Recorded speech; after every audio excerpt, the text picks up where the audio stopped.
Assalamualaikum warahmatullahi wabarakatuh. Bertemu lagi dengan channel saya, The Berandal Kebun. Salam sejahtera buat kita semua.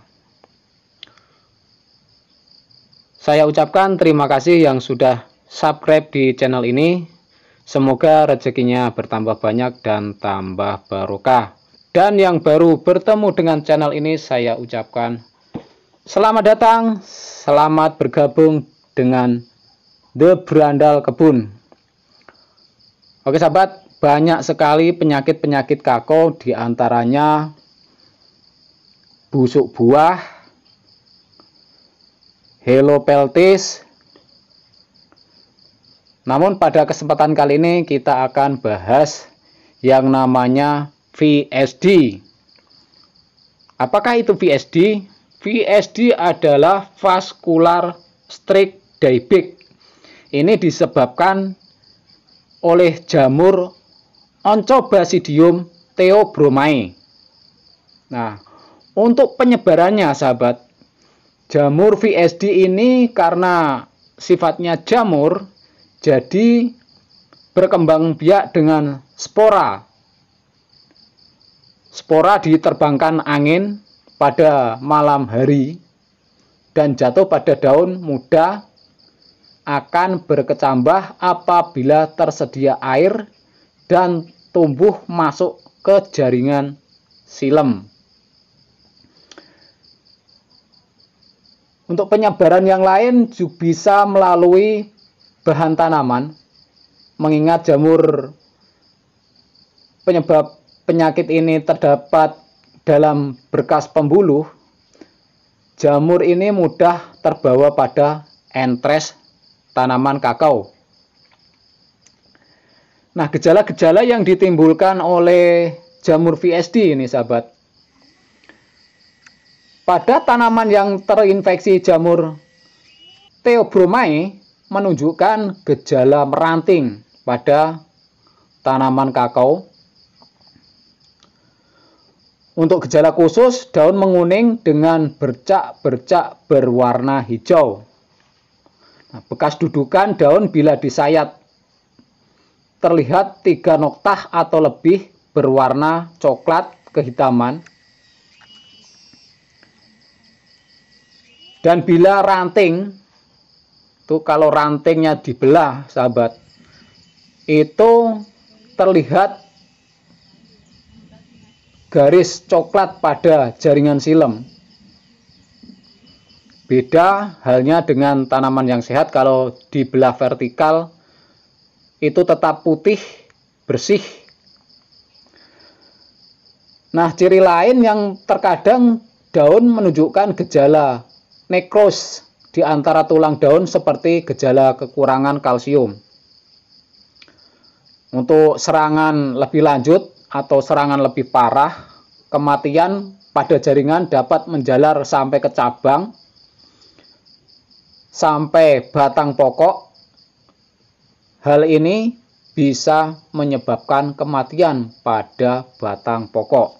Nah, inilah sahabat, inilah yang sering ditakuti petani kakao, karena serangan VSD ini sangat ganas sekali sahabat, hingga bisa menurunkan produktivitas kakao hingga 70%. Jadi memang sangat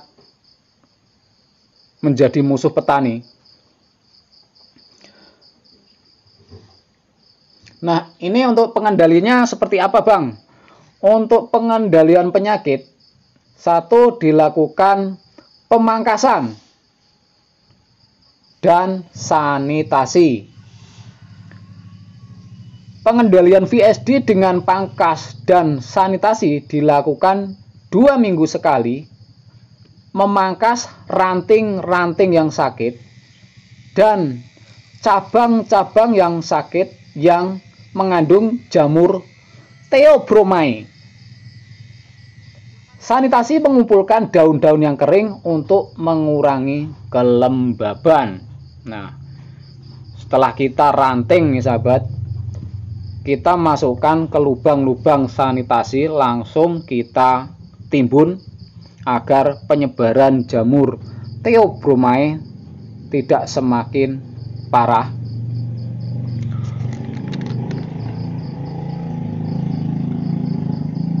Langkah selanjutnya untuk memperbaiki kultur teknis. Nah, di sini untuk drainase, pemangkasan kako dan naungan serta pemberian pupuk berimbang dapat mengurangi intensitas serangan penyakit pada tanaman yang terserang. Dapat kita berikan pupuk yang berimbang seperti NPK. Kalau sahabat-sahabat yang organik bisa gunakan Jakaba. Ini dilakukan sesuai jadwal pemupukan khusus untuk unsur kalium. Itu kita naikkan sahabat sampai 1,5. Jadi untuk pembuatan Jakabanya kita gunakan tinggi kaliumnya. Bisa ditambahkan dengan serabut dari kelapa.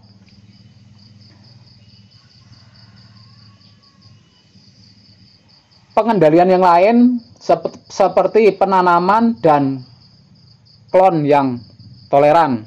Nah, kita tentu di sini sudah kita kembangkan ya sahabat untuk klon-klon yang tahan terhadap VSD seperti MCC 01, MCC 02, klon BB, IKRI 9 dan lain sebagainya.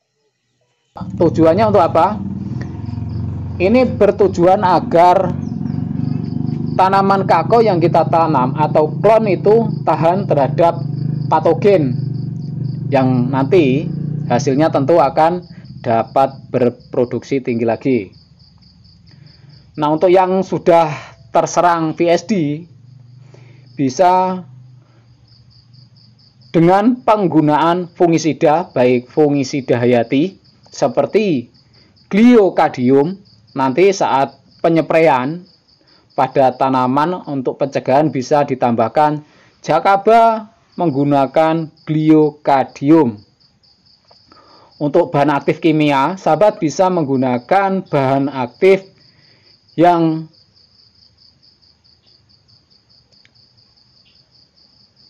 seperti bahan aktif tembaga atau propiconazole. Nah, di sini yang sol itu ya sahabat. Di sini kita gunakan bahan-bahan seperti itu untuk mengendalikan VSD. Untuk langkah-langkah yang lain yaitu pengelolaan pembibitan kakao. Jadi dianjurkan agar pembibitan kakao itu jauh ya sahabat, jauh dari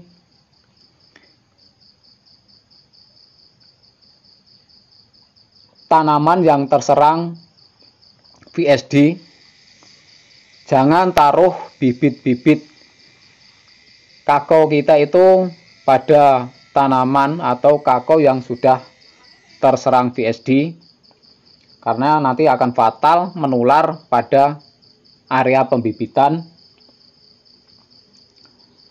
Untuk yang lain, kita tidak boleh mengambil entres dari batang kakao yang sudah terkena VSD.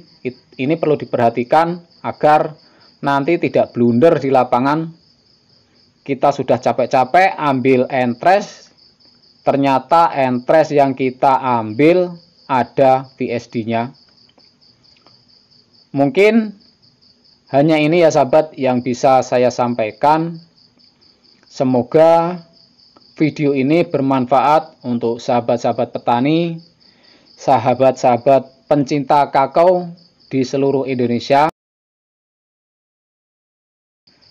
Bila masih ada pertanyaan, silakan tinggalkan di kolom komentar. Dan bila mana ada penyampaian saya yang kurang berkenan, saya Jarod Karpo mohon maaf yang sebesar-besarnya.